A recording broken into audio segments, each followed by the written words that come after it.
Well, hello everyone, my name is Rohin Khanna and welcome to my YouTube channel. Today we will be discussing a very interesting concept that in a capital structure, in a company, what is the real difference between equity, preference और debt. So अगर आप equity, preference और debt का मतलब समझें तो पहले तो इसके बारे में आपको ये जानने के लिए समझना है कि आप जब भी बिजनेस स्टार्ट करते हैं you can get your funding, you can get your source from three sources. Equity, obviously, the other is preferential shares and the other is debt. तो तीन सोर्सेज हैं. इन तीन सोर्सेज में क्या फ़र्क है, क्या रिस्क इन्वॉल्व है और ये कैसे काम करता है, that is what I am trying to explain to you. मान लीजिए कि ये जो इक्विटी है ना, ये इक्विटी है आपके मम्मी पापा, मम्मी एंड पापा. ये हैं आपके चाचा मामा, चाचा मामा ताऊजी एट्सेट्रा एट्सेट्रा, जो एक्सटेंडेड फैमिली हैं, पर देखिए मम्मी पापा नहीं है.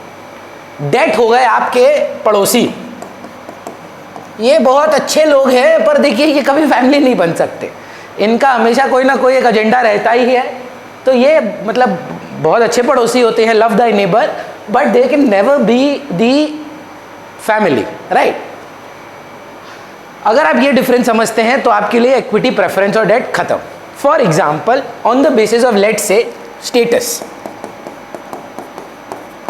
ये फैमिली हैं, ये भी फैमिली हैं, ये आउटसाइडर है. एक कंपनी के लिए फैमिली का मतलब ओनर, तो इक्विटी ओनर है, प्रेफरेंस भी एक प्रकार का ओनर ही है, और ये आपका एक क्रेडिटर है, मतलब इसको आप पैसे बाद में चुकाएंगे, ये मालिक नहीं है. दूसरी चीज़ के बारे में बात करते हैं. मान लीजिए आपके वोटिंग राइट्स के बारे में, मतलब मान लीजिए आपको विवाह करना है और एक बहुत ही सुंदर लड़का या लड़की आपको पसंद आया है. आपको सहमति किसकी लगेगी? आपको मम्मी पापा की ही सहमति लगेगी. तो वोटिंग राइट जो है, जो खाली सिर्फ इक्विटी को ही मिलते हैं, आपके डिसीजन मेकिंग में, आपके हाल चाल बोल चाल में, चाहे जितने भी प्रिय हो मामा अपना ओपिनियन दे सकते हैं, पर आप उनकी बात सुने या ना सुने वो मैटर नहीं करता है. इनको तो बोलने का हक है, पर एक कान से हम सुनते हैं, दूसरे से निकाल देते हैं. सो वोटिंग राइट सिर्फ इक्विटी को ही मिलता है.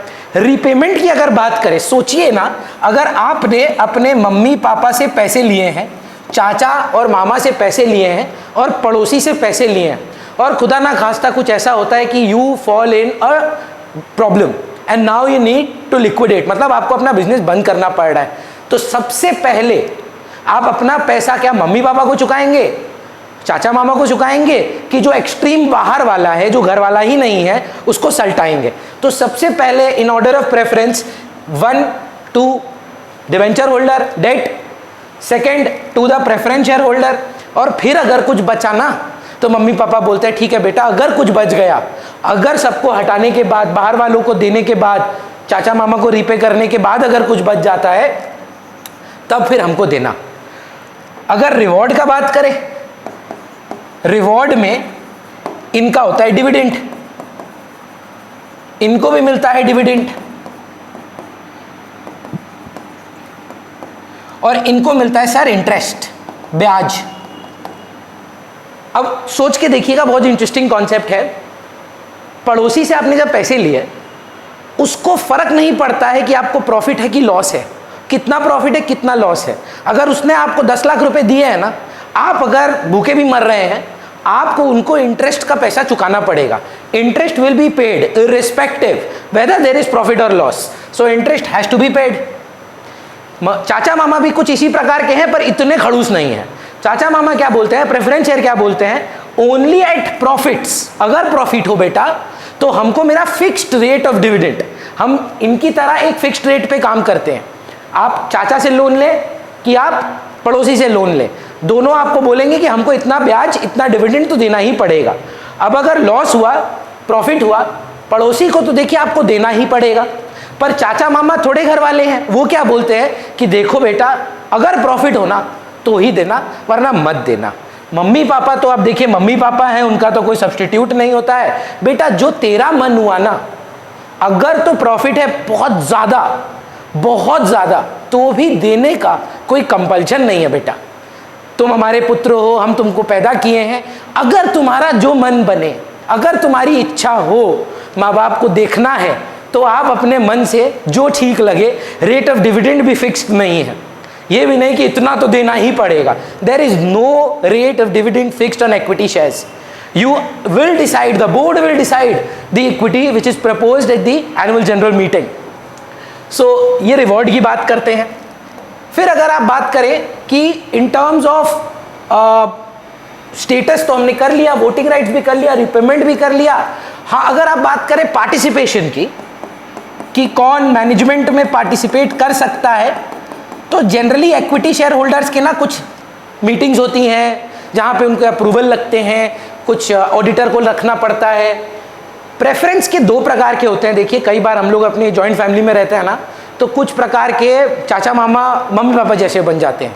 तो अगर तो आपके preference shares participating preference shares हैं तो उनको आप राइट ऑफ वोटिंग दे देते हैं, नहीं तो उनके पास भी वोटिंग राइट्स नहीं होती हैं. इनको तो देखिए सवाल ही नहीं उठता कि हम वोटिंग राइट्स दें. लास्ट एक चीज, अकाउंटिंग टेक्निक जो कॉन्सेप्ट है जो आपको समझना है, जब आप इनको पैसे देते हैं ना, it is called appropriation of profit. जब आप इनको भी पैसे देते हैं, it is also called appropriation of profit. And this on the other hand is called a charge. मतलब क्या है इसका?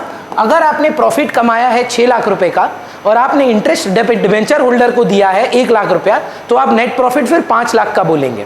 लेकिन अगर आपने 6 लाख का प्रॉफिट कमाया है और आप उसके बाद प्रेफरेंस या इक्विटी को डिविडेंड देते हैं, आपका प्रॉफिट सर 6 लाख ही माना जाएगा, क्योंकि आपने ना 6 लाख में से स्पेंड नहीं किया है, 6 लाख को आपने डिस्ट्रीब्यूट किया है. So that is what you have to understand, that the dividend that is paid to equity and preference shares is an appropriation and not an expense. On the other hand, the debentures interest is an expenditure. It has to be given irrespective of profit or loss. So therefore, it is charged to the P&L account. I hope this helps. Keep subscribing to my channel. Thank you so much.